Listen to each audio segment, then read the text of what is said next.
Hey, salut les curieux de nostalgie! Ça me tentait ce soir de vous présenter mon Zonophone. Mon Zonophone modèle Grand Opéra.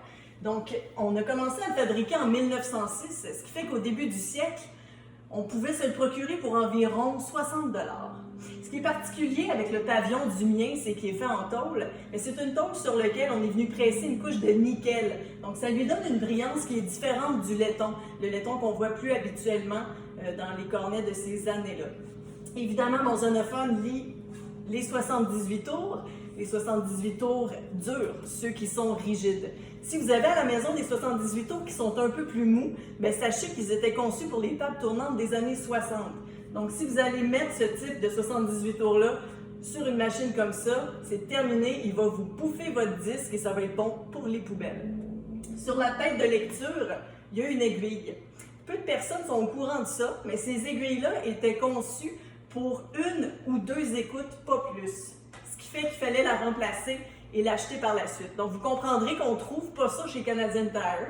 J'ai quand même été chanceuse au fil des années d'en trouver dans les meubles que j'ai achetés. Puis, ce qui est intéressant, c'est que c'est toujours des super beaux graphiques comme ça.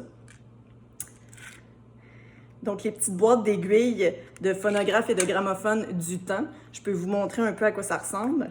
C'est du New Old Stock.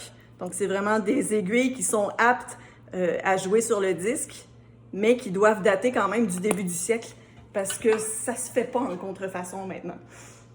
Donc, c'est quand même assez particulier.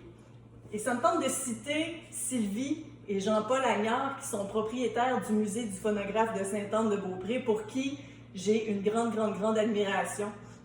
Donc, eux se plaisent à dire que les objets inanimés ont une âme qui se raccroche à votre âme pour vous faire voyager.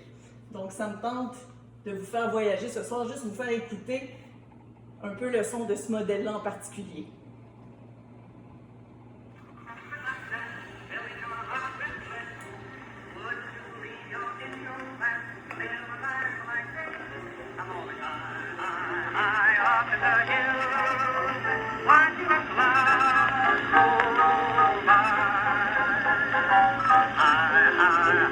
Up in the hills.